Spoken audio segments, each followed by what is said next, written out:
Okay, today is the 4th of September 2007, and we are at the Henry Johnson Charter School in Albany, New York. The interviewers are Wayne Clark and Eric Stott, and we are interviewing General Burke. And ma'am, for the record, would you please state your full name and your date of birth? Rosetta. I use my middle initial Y like in Yankee. Burke is my last name. And my date of birth is February the 28th, 1937. Okay, and whereabouts were you born? Pittsburgh, Pennsylvania. Okay, and you grew up there and attended school there? Yeah, both elementary and high school. And then I came to New York City for nurses training. Okay. And when and where did you enter military service? I entered the military in February of 1962. I had completed nurses training and was looking to complete my bachelor's. And so that was a way to help me complete the rest of the education that I wanted. Okay, and did you go into the Army or the National Guard? I went into the Army Reserves. Okay. And I stayed there from 1962 through all of my civilian education that I did at that time, both my bachelor's and my master's. Did some military education as well, and finally transferred to the National Guard from the Reserves in 1992, and actually was sworn in on my basic pay entry date in 1992. Okay, let me go back a little bit. When you joined the Reserves, did you come in as a second lieutenant? No, I came in as a first lieutenant, simply because I had already been nursing for more than 6 years. Oh, okay. So I came in as a first lieutenant, which can count against you, because then they start looking at your years in service, and those 4 years that they give you then counts against you at the time that they're looking to see if you want to stay in, and or that you need to be retained, or that you should be retained. Okay. Initially, did they send you on to any military schools at all? Not initially, no.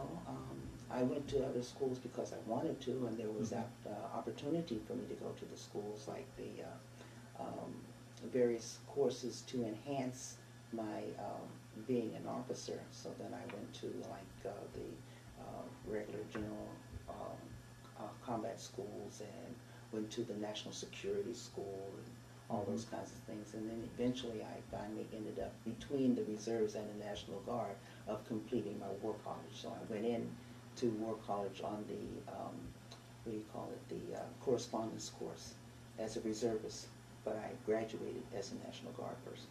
Okay. And how long was that course? The course is approximately 3 years. I think it's 2 times that you go in the summer. So it actually, you start when you go for the summer, you start again when you go for the summer. So it's 2 years really, and that's when you end up. Okay. And do you want to talk about any of your command positions? As a nurse, I came in as a nurse, and I ended up as a assistant to the adjutant general, which was different, which made me an anomaly, because they never had a female be an assistant adjutant general. And let me back up. Sure. Okay. Coming into the Reserves as a nurse, I went through the various parts of being, of course, an instructor, an assistant to the chief nurse, and went from one unit to another unit in the Reserves, because eventually, with going to civilian school and military school, I ended up also being promoted from first lieutenant to full-bird colonel. And so by the time I became a major, that meant that in the Reserves I started looking at being put into a chief nurse position. And usually you stay in that position anywhere from 4 years or a little bit more before they transfer you, so that somebody else can learn to be what you should have been doing, showing them how to become, and you looking at becoming a chief nurse of a different unit, possibly moving up, which happened to me. I went from a field hospital to a station hospital, and finally to a general hospital. Now, whereabouts was that? The field hospital was in the Bronx. The station hospital was in Newburgh, and the general hospital was up here in Albany, 364 General Hospital, which is now defunct. Prior to its taking the flag down in the whole 9 yards was when I was interviewed by the Adjutant General in the National Guard, who wanted a program to start with the challenge and the Corps Cadets, and so it was called the Community Initiatives. And he really wanted the challenge program itself to be, New York to be one of the first 10 states, which it was. We did that. In the process of doing that, I came in as a full Burke colonel, which is different. Usually you don't transfer from the reserves to the National Guard as a full Burke colonel. That doesn't generally happen, but I was able to do that. And at that time, I was also being considered to be a general officer, but in the Nurse Corps. So when I got interviewed by the Adjutant General and explained to him what I was going through, but also having a love for children the same way he did, and wanting to do something in the community to help New Yorkers not go through the problems with children going into corrections, and that's where I was actually retiring from. I decided to transfer from the reserves to the National Guard. And in the process, he told me that he could not promise me anything, that I was coming to actually try and do a program for him. And so at that point, he had a spot, was his assistant. So I started using that spot after I came in as a nurse, as his assistant, as a full Burke colonel. But my paperwork, which had already been accepted by the reserves, was able to go through in the National Guard way. And so when the board looked at my paperwork, they really couldn't refuse, because I had passed all the things that I needed to do, including going to War College, which I didn't need to do. Okay, so I was already in War College, so I had actually punched all the tickets. And so I became a general officer, which meant that that was the first time a female had become an assistant adjutant general as a general officer. Usually they served in major ranks, sometimes lieutenant colonel, but never all the way up to actually be the assistant's assistant. So that was a nuance. Now, who was the Adjutant General? It was on the tip of my tongue at that Hall? time. Hall. Yes. General Hall. General Hall. And how did you get along working with General Hall? Oh, wonderful. I had no problems with General Hall whatsoever. As a matter of fact, the reason why he interviewed me at all was because at the time that I was retiring from the state, because I worked for the state as a correction superintendent, and New York State calls them superintendents, other people call them wardens. I was running a prison in Summit, New York, which is up near Stanfordville, and it was a boot camp kind of a program that I had with both females and males, and I dared them to even look at each other. And we did really boot camp type of things, and most of the inmates who were between the age of 18 and 35 could not keep up with me, and that was one of the issues of the commissioner at the time that I was put into the jail as a warden. He wanted, because he always teased about females being colonels. And in the correction system, the paramilitary types of ranks go the same way, and so when the commissioner had a problem on his farm, and that was Commissioner Coughlin, Tack Coughlin, he would come up and he would ask for a nurse, and I would come down with my trusty scissors, because I knew he had put a bandage on it and it had lasted too long and he needed a new bandage, and here was the colonel coming, and you know, it was a tease. But then I was retiring from that whole system, and General Hall heard about me running a program that was similar to what the challenge program would be. So if I was running that kind of a system, I must know how to open this type of a system, and so that's how the transfer came about. But he and I got along very well, and the whole thing of not becoming a general officer was actually a fiasco, I guess, because we changed governors at the time, so I didn't know where I stood, and that was all. I even, as I became general officer, lost General Hall, but we got General, I'm going to remember his name, that's terrible. Not Fenimore. Fenimore, right. So, and General Fenimore and I also, whom I had known before, working with him while I was doing these children type of programs, decided when I told him that I could not stay any longer because of my age. I had actually maxed my time of being in the military. I turned 60, so I had to come out. He decided at my retirement party that he had gone through the board and made sure that it was a thing to do, and that's how I became Major General as a brevet. So that's another nuance, because they don't have many females, or any that I knew of, when I was made one as a brevet Major General. So it was nice to be able to wear 2 stars in New York State. And even though I couldn't go out of the state doing that, but it's also nice to see it on my little resume. Yeah. And what are you doing today? General Fenimore, at the time of my retirement, had gotten notice from an Ansel Carpenter. I don't know if you remember that name. Ansel was the Selective Service System State Director. He had gotten that position from General Flynn, from my understanding. Way back when General Flynn was the Adjutant General. Yes.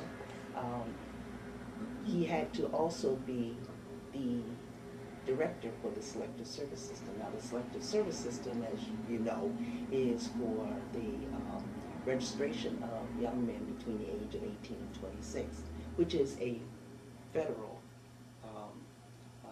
thing that young men have to do. Otherwise they become a federal felon. And they lose out on the privileges that they would ordinarily get once they decide if they want a scholarship, a grant, a state job, a federal job, a county job. They can't get it if you didn't register. But Ansel had decided that he wanted to retire from the position as the state director. And it was just at the same time that I was retiring from the military. And it seems as though from the whole new thing of moving the directorship position from the adjutant general to somebody that's retired, that only when somebody else in that position retires does the adjutant general have to look for somebody else. And so it became an opportunity time for him to say, I want you to go into that position, and you can still have a handle on my workings, and I could still be of assistance to him. And so I'm still doing that. Since 1997, I'm still doing the Selective Service System. So I have a little office over in Troy with a group of people that are with the Selective Service System. Well, you've really had quite a distinguished career. Different, Yes. yeah. From nursing to, and nursing in various fields. I not only nursed in the hospital and in the pediatric ward to the psych ward, then from psych wards in the regular city hospital, I went to the state, so I transferred to the state. So my time frame kept going into the same. That's why I asked you about being able to count your time. Which was very good for me, because when I decided to retire from the corrections, which nobody thought I could do at the age of 55, I could, because I had 37 and a half years. Because it went all the way back to when I entered nursing school, because I entered a city nursing school that paid a little stipend, so that time counted. So for me to pay back that time, it counted so that it would add up to this time. So I've been retired from the state for 15 years. Yeah, so it really worked out well for me. And retired from the military for 10 years now. Well, has it been 10 years? It's been doesn't 10 seem years. that long. Yeah, time flies when you're having fun. Now, have you continued to stay in contact with people that you were in the service with way back in the 1960s? Yeah, well, not all the way back in the 60s. I don't see many of them. I did see one or two that I had met in between, like in the 70s, early 70s and so forth.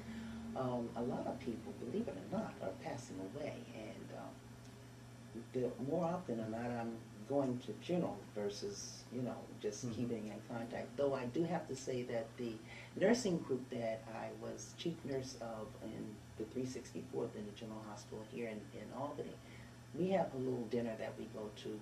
We meet each other for dinner like every month or every other month or so.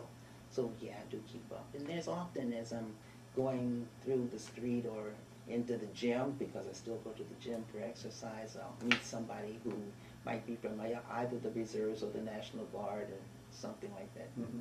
I often see people, yeah. And of course, being with the Selective Service System, I still need to keep contact with the Adjutant General Wyndham if he ever has time to meet with me. So you've seen a lot of changes in your career.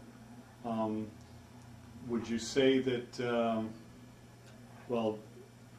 opportunities for women have increased over the course of your career?